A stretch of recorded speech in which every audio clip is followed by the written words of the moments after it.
A Carol e eu temos outro assunto agora que merece a sua atenção.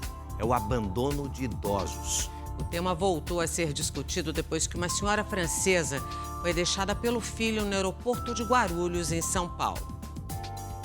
Estas imagens são registros de um drama de família que se transformou num episódio internacional.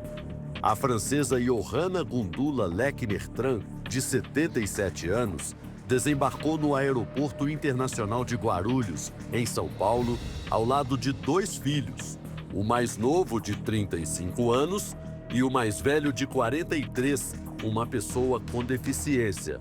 Essa senhora, idosa, com cadeira de rodas, e o filho dela que tem um síndrome de Down, estavam viajando da Bolívia para ir para a Rússia com o filho mais velho, através de Guarulhos e de Doha. Os 3 vieram da Bolívia, mas de repente o caçula desapareceu. A idosa e o filho foram impedidos de seguir viagem porque ela tinha uma trombose na perna, o que poderia levar à morte em pleno voo. Trombose é o sangue que coagulou dentro do vaso. A gente pode ter trombose venosa, que é a mais comum, onde o sangue coagula dentro das veias profundas, normalmente da perna, ou trombose arterial, onde o sangue vai coagular nas artérias. Quanto mais idoso ou quanto mais doenças associadas, às vezes ela pode ter diabetes, hipertensão ou alguma outra doença associada, acaba aumentando o risco dessa trombose piorar durante o voo, principalmente se ela não estiver medicada, e aí sim tem um risco importante dela ter uma embolia pulmonar. Mãe e filho passaram uma semana inteira aqui no aeroporto. 5 dias dormindo no hotel, próximo ao desembarque, com diárias custeadas pela própria passageira francesa e pela companhia aérea. E os outros 2 dias dormindo nos bancos dos passageiros. Mesmo com a dificuldade de andar por causa da perna, a idosa se recusou a sair do aeroporto para receber cuidados. Determinada, ela queria seguir com o filho para o destino que havia escolhido: a Rússia. A francesa ainda tentou argumentar. Conseguiram para mim um médico que eu acredito que seja francês. Ele falou comigo por telefone e eu percebi que ele não gosta da Rússia. Mas isso não tem nada a ver comigo. Nós temos vistos para a Rússia, nós temos dinheiro suficiente, passaporte franceses novos, nós temos tudo. E eu preciso agora dessa autorização médica para viajar. E ele não quer dar. Sem ninguém para pedir ajuda, a francesa e o filho contaram com a solidariedade dos funcionários do aeroporto e do hotel, que compraram até comida para os 2. Nossa equipe queria entender o que fez o filho mais novo deixar a mãe e o irmão mais velho com síndrome de Down no aeroporto e voltar para a Bolívia.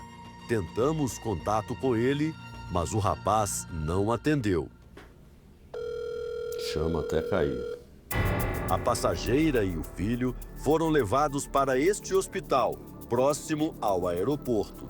Acionado, o consulado da França convenceu os 2 de que o melhor seria voltar para casa.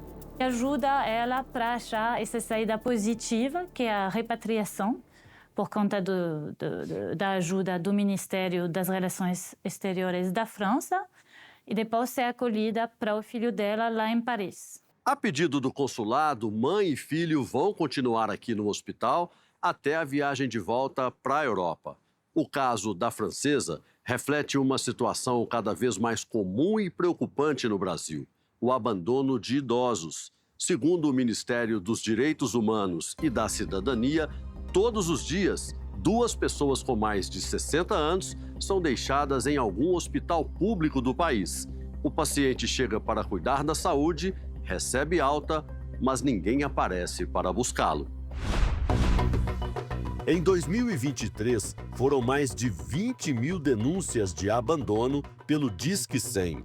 É um salto impressionante de 855% se comparado aos números de 2022. Dados do IBGE mostram que hoje, cerca de 10% da população brasileira tem idade acima de 65 anos. E nos próximos 5 anos, o país deve ter mais idosos que pessoas com idades entre 0 e 14 anos. Esta advogada explica que abandono de idosos é crime, mas dá uma dica para quem já está ou caminha para a velhice. Dá para prevenir problemas futuros. Existe uma escritura pública que você faz em cartório, que chama diretivas antecipadas de vontade, que é como se fosse, tem gente que chama de testamento vital, que é o quê? Um documento que você vai lá, fala para o tabelião, eu gostaria de, caso eu não tenha capacidade de manifestar a minha vontade, seja por uma doença, seja por um acidente, eu quero fazer o quê? Como eu quero ser tratado, se eu quero ir para o hospital A, B ou C, se eu quero ficar internado na minha casa, se eu quero ir para um lar de longa permanência, que é como a gente chama hoje o antigo asilo. Em meio a tantas narrativas de desamparo e abandono, surgem também histórias que trazem esperança e mostram a capacidade humana de solidariedade e amor incondicional. É o caso de Dona Cotinha. Essa senhora toda fofinha tem uma história que começou de forma trágica. 2 crianças sofreram um acidente numa rodovia próximo de Araraquara. Foi levada para o hospital e o irmãozinho, que o pessoal fala que era uma criança de 4 anos, faleceu e a menininha sobreviveu de 10 anos e ficou no hospital. A menina se recuperou, mas com sequelas cognitivas e uma cicatriz profunda na cabeça. Nunca foi procurada por familiares. Sem identidade, sem sobrenome, ela ganhou no hospital onde passou a morar o nome carinhoso de Cota. Ela morou mais de 50 anos no hospital e foram cuidando dela como paciente e depois como moradora. Cota, ou Cotinha, como passou a ser chamada, vivia pelos corredores do hospital, ajudava a arrumar os lençóis, levava água para os pacientes, entre outras tarefas. E foi lá que ela conheceu a Gláucia. Sabe, foi uma coisa muito incrível, porque foi meu primeiro emprego no hospital. Então eu estava tudo assim, meio assustada. De repente eu olho assim, no fundo a Cota limpando mesa. Eu senti uma coisa, tipo, muito gostosa. A Cota passa uma coisa muito gostosa, sabe? Uma paz, sabe? Por ela ter o símbolo de criança. As 2 novas amigas nem imaginavam a notícia que seria anunciada pela direção do hospital. O hospital anunciou que ia fechar. De repente, a gente estava numa reunião, eles falando para a gente parar de trabalhar, e a Cota estava sozinha num hospital, esperando alguém buscar ela. E a polícia foi buscar ela. Levou ela para um abrigo. Foi nesse momento que Gláucia decidiu agir. Falei assim, gente, eu tenho minha filha pequenininha, até se Deus quiser o hospital voltar, a Cota pode ficar comigo. Como que eu faço para... Aí o pessoal fala, fala com tal pessoa, tudo.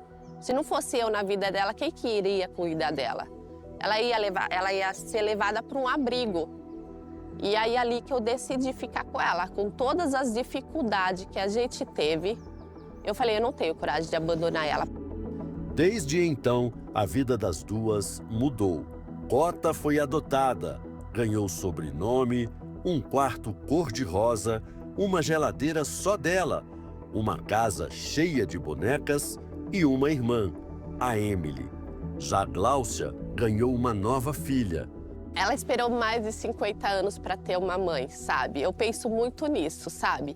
Que ela, quando ela tinha 30 anos, eu nasci.